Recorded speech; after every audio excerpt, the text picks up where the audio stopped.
किसी न किसी बच्चे के अंदर कोई ना कोई शौक होता है और वह अपनी पढ़ाई या करियर के साथ उस शौक में भी शामिल रहता है। लेकिन कुश्ती में ही कई पहलवान ऐसे हैं जिन्हें कम ही अपने शौक को करियर में बदलते हुए देखा होगा। हम आपको अब पहलवान चिराग दहिया की कहानी बता रहे हैं, जिन्होंने हाल ही में रांची में हुई अंडर 15 नेशनल कुश्ती चैंपियनशिप में स्वर्ण पदक जीतकर अपने परिवार, कोच और दिल्ली का नाम रोशन किया। चिराग का शौक कुश्ती था और वह अपने पिता दीपक दहिया के साथ ज़्यादातर समय अखाड़े जाते थे और उनकी रुचि को देखते हुए उनके पिता ने उनका करियर कुश्ती में ही बना दिया और आज चिराग का नतीजा सभी के सामने है। देखें चिराग और उनके पिता दीपक से खास बातचीत। बेटा आपने 3 मेडल टांग रखे, जरा 3 मेडल थोड़ा दिखाओ, जरा जूम करके हमें आगे करके दिखाओ, ऐसे यहाँ से दिखाओ। और ये कहाँ का आपने मेडल जीते हैं अभी तक, इसके बारे में बताओ। ये स्टेट के, थोड़ा तेज बोलो बेटा, तेज। दिल्ली स्टेट। दिल्ली स्टेट का है। दिल्ली स्टेट कौन सी चैंपियनशिप है ये? इनको अंडर की है, अंडर 15 दिल्ली स्टेट। ये सिल्वर है, गोल्ड है? सिल्वर है ये, और ये गोल्ड है।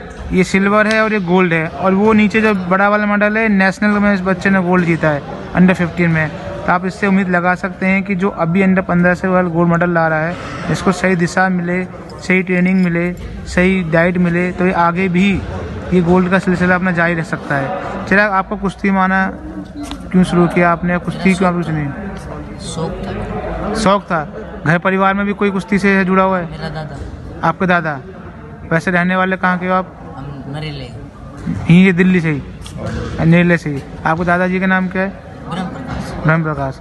तो अभी आप फ्री स्टाइल में खेलते हैं ग्रीको रोमन में? मैं ग्रीको रोमन में। ग्रीको रोमन में। इससे पहले भी हमने जब स्टोरी चलाई थी खत्री जी की, वो भी इन्होंने ग्रीको रोमन में सिल्वर जीता था। ये चिराग है जो ग्रीको रोमन में गोल्ड लाए हैं। फ्री स्टाइल कुश्ती तो बहुत लोग देखते हैं, उनको पसंद भी आती है, लेकिन ग्रीको रोमन में गोल्ड लाना, सिल्वर लाना वो आसान नहीं है, क्योंकि कहा जाता है कि फ्री स्टाइल से ज़्यादा मुश्किल ग्रीको रोमन कुश्ती है।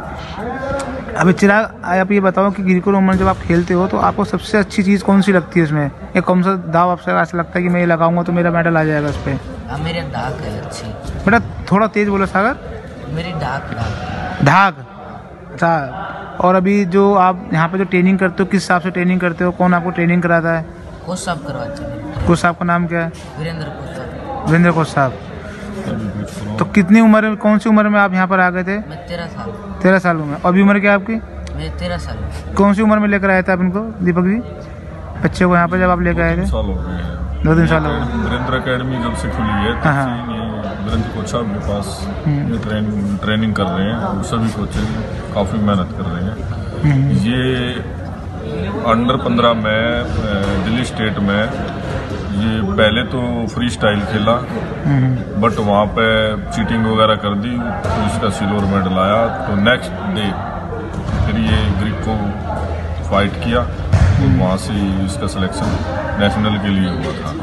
तो ग्रीको में ही लाने के लिए आपने क्यों सोचा है? नहीं, ग्रीको नहीं, ये दोनों ही बाउट खेलता है, दोनों ही शैली खेलता है। लेकिन जब जैसे जैसे ये आगे बढ़ेगा तो फिर इसको एक शैली चुननी पड़ेगी। तो हाँ, तो इसका मेन तो इसका फ्री स्टाइल ही है। फ्री स्टाइल ही है? हाँ फ्री स्टाइल है, लेकिन वहाँ जो दिल्ली स्टेट नजफगढ़ में हुआ था उसमें इसके साथ चीटिंग हुई था। ये तो नेक्स्ट डे, क्योंकि इसको एक जुनून है, एक इसका एक शौक है कि कुश्ती खेलना है, मेडल लेके आना है।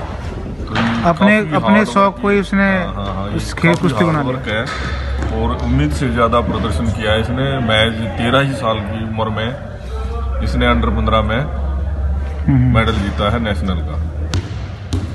तो किस तरह की इसकी बेटा आपकी ट्रेनिंग रहती है? थोड़ा ट्रेनिंग के बारे में बताओ। किस टाइम आप लोग उठते हैं? सुबह 5 बजे उठ जाते हैं। यहाँ पे 5:30 बजे की क्लास होती है। अच्छा। फिर रनिंग करते हैं, उसके बाद फिर जोर होते हैं, फिर प्रैक्टिस होती है। प्रैक्टिस होती है। तो कितने बजे तक चलता है आपका ये पूरा सिलसिला? ये 9 बजे तक। 9 बजे चलता है। फिर उसके बाद आप लोग क्या करते हो? डाइट लेते हैं और फिर शाम की प्रैक्टिस। फिर शाम की प्रैक्टिस रहती है। ये डेली का रहता है, कोई रेस्ट डे नहीं होता इसमें? ये संडे होता है। संडे होता है। तो कभी आप लोग अगर जैसे आज संडे आपको रेस्ट डे है तो अखाड़े से बाहर आप जाते हैं? जैसे कोरोना फैल रहा है नहीं, तो यार अखाड़े में रहते हैं? अखाड़े में रहते हैं। और जिस तरह से आप लोग चैंपियनशिप खेलने जाते हैं, जैसे नेशनल में आप गए थे अंडर 15 खेलने रांची में, तो वहाँ पर इस तरह की सुविधा मिलती है आप लोगों को? क्या मिलता है वहाँ पे? क्या गंदी सुविधा थी? वहाँ पे ना रहने के लिए था कुछ, ना टॉयलेट वगैरह बाथरूम थे, कुछ भी नहीं था वहाँ पे। बस खुले में था। हाँ, खुले में। तो कुछ आप लोगों ने पैसे वगैरह भी दिए थे वहाँ पे खेलने के? हाँ दिए थे। कितने रुपए दिए थे? 4। वो तो फीस एंट्री फीस थी जो फेडरेशन लेती है। ये हर चैंपियनशिप में, ये दिल्ली स्टेट में है कि नेशनल में है? हर चैंपियनशिप में? हर चैंपियनशिप में फेडरेशन की फीस तो होती है ना। फेडरेशन की फीस है, देनी है वो। अच्छा। तो अब आपका आगे का लक्ष्य क्या है? क्या आप सोच रहे हैं आगे खेलने के लिए? आगे खेलें। क्या कौन सी टूर्नामेंट आपके दिमाग में है अभी? World championship. ये कब होनी है? वर्ल्ड चैंपियनशिप होती है ना। हाँ, कब होनी है वो पता कुछ? डेट नहीं है। नहीं, कोई महीने में, इसी साल होनी है? 2022 में होनी है? इसी साल होनी है। तो उसके लिए कुछ खास तैयारी वगैरह आप करोगे? क्या करोगे बताओ? कोई कुछ नहीं पता। अच्छा, परिवार का कैसा आपका सहयोग मिलता है? मम्मी क्या कहते हैं कि बेटा कुश्ती खेलने मत जाया कर? नहीं, कहते हैं जाया कर।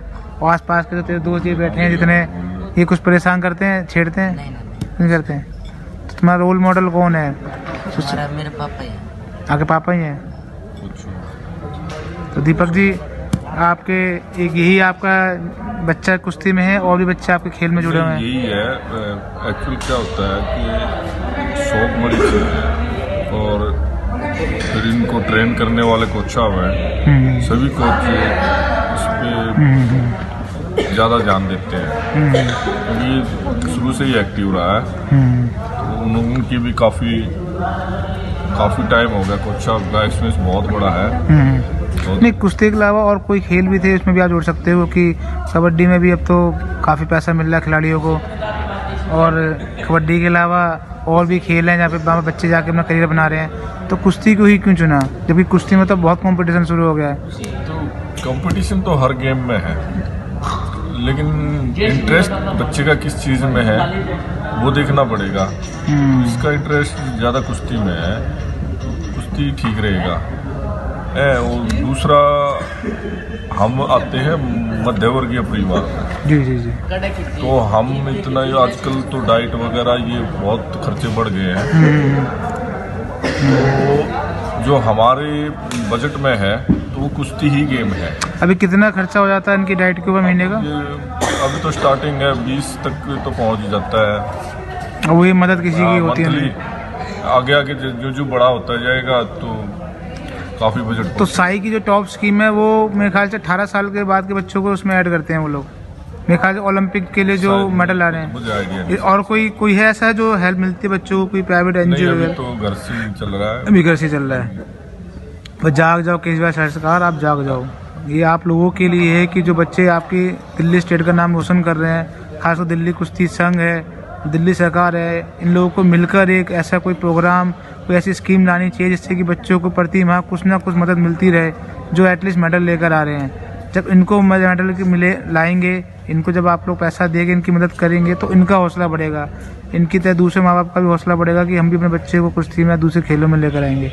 कह देने से ओलंपिक मेडल नहीं आता, बसों के पीछे खिलाड़ियों की तस्वीर लगाने से मेडल नहीं आता, बच्चे की मेहनत से आता है। यहाँ इतने सारे बच्चे हैं, 350 बच्चे इस अखाड़े में हैं जो मैं अभी देख रहा हूँ, और यहाँ पे 350 के 300 अपने सपने लेकर यहाँ पर आए हैं।